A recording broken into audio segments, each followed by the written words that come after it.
नमस्ते मित्रांनो, मनसंवाद या चॅनलमध्ये मी ॲडव्होकेट सुप्रिया तुमचं मनापासून स्वागत करते.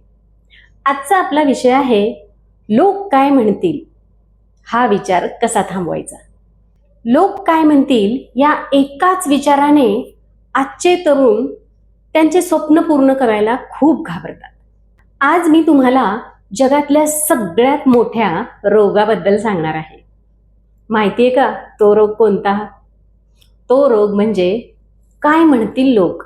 मला सांगा, कॉलेजमध्ये एखादा नवीन कोर्स करायचा आहे किंवा ऑफिसमध्ये एखादी नवीन आयडिया मांडायची असो किंवा स्वतःचं नवीन यूट्यूब चॅनल सुरू करायचं असेल. आपल्या मनात पहिली गोष्ट किंवा पहिली भीती काय येते हो? अरे, मी हे केलं आणि मला नाही जमलं तर लोक काय म्हणतील, किंवा नातेवाईक काय विचारतील, किंवा मित्र हसतील का? आणि याच भीतीने आपण आपलं पाऊल मागं घेतो. जर तुमची ही स्वप्न या एकाच भीतीमुळं अडकली असतील तर आजचा हा मनसंवादचा एपिसोड तुमच्यासाठी आहे. आज आपण हा लोकांचा विचार करण्याचा मानसिक आजार मुळापासून कसा उपटायचा ते पाहणार आहोत. त्याआधी या समस्येचं आधी सत्य आपण जाणून घेऊया. मित्रांनो, सर्वात आधी एक कडू सत्य समजून घ्या. लोकांचं कामच आहे बोलणं. तुम्ही चांगलं करा किंवा वाईट करा, दोन्ही वेळेस लोक बोलणारच आहेत. आणि सगळ्यात मजेशीर गोष्ट सांगू का? ज्या लोकांची भीती आपण बाळगतो त्या लोकांकडे तुमच्यासाठी किंवा तुमच्याबद्दल विचार करायला दिवसातून 2 मिनिट सुद्धा वेळ नसतो. प्रत्येक जण स्वतःच्या आयुष्यात स्वतःच्या विवंचनेत व्यस्त असतो. तुम्ही एखादी चूक केली तर लोक फार तर काय 2 दिवस त्यांची चर्चा होते आणि तिसऱ्या दिवशी विसरूनही जातील. मग ज्या लोकांच्या मेमरीमध्ये तुमची चूक फक्त 2 दिवस राहणार आहे त्यांच्यासाठी तुमचं अख्खं आयुष्य आणि तुमची स्वप्न का पणाला लावताय? तेव्हा लोकांचा विचार थांबवण्यासाठी 3 प्रॅक्टिकल मार्ग मी आज तुम्हाला सांगणार आहे. मग या मानसिकतेतून बाहेर कसं पडायचं ह्यासाठी अगदी 3 नियम डोक्यात पक्के फिट करा.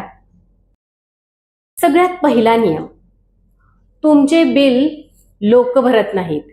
They don't pay your bill. जेव्हा कधी मनात भीती वाटेल तेव्हा आधी स्वतःला प्रश्न विचारा, माझ्या आयुष्यात जेव्हा पैशाची नड असेल किंवा हे लोक मला मदत करायला येणार आहेत का? उत्तर आहे नाही.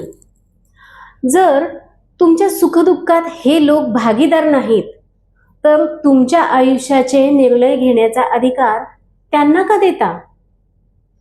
त्यामुळं ही गोष्ट अगदी पक्की लक्षात ठेवा की लोक आपल्याला गरजेसाठी कधीही मदतीला पुढे येणार नाहीत. आता नियम दुसरा, स्पॉटलाइट इफेक्ट मधून बाहेर पडा. आपल्याला बऱ्याचदा असं वाटतं की जगभरातल्या सगळ्यांचे डोळे फक्त आपल्यावरच आहेत.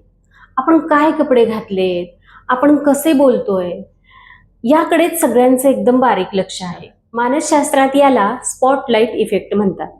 पण सत्य असं आहे की कोणीही तुमच्याकडे तितक्या बारकाईने पाहत नाही. त्यामुळे हे अवाजवी दडपण मनातून काढून टाका आणि मोकळेपणाने जगा. आता नियम तिसरा, फक्त तुमच्या माणसांचा विचार करा.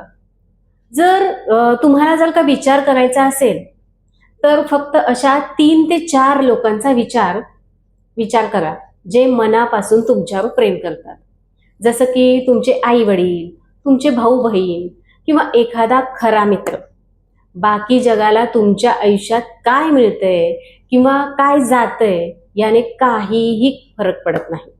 शेवटी एवढंच म्हणेन, आयुष्य तुमचं आहे, त्याचे ड्रायव्हर तुम्ही स्वतः व्हा.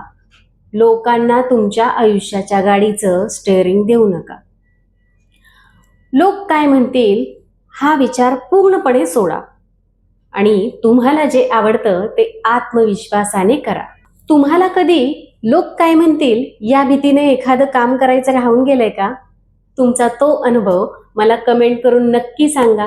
हा व्हिडिओ तुम्हाला आवडला असेल तर लाईक करा आणि हा व्हिडिओ तुमच्या त्या मित्राला शेअर करा जो नेहमी लोकांचा विचार करून घाबरतो. आणि हो, आपल्या ह्या मनसंवाद चॅनलला सबस्क्राईब करायला विसरू नका. बिनधास्त जगा आणि स्वतःचं ऐका. पुन्हा भेटूयात तुम्ही, मी आणि एक नवीन विषय. तोपर्यंत धन्यवाद.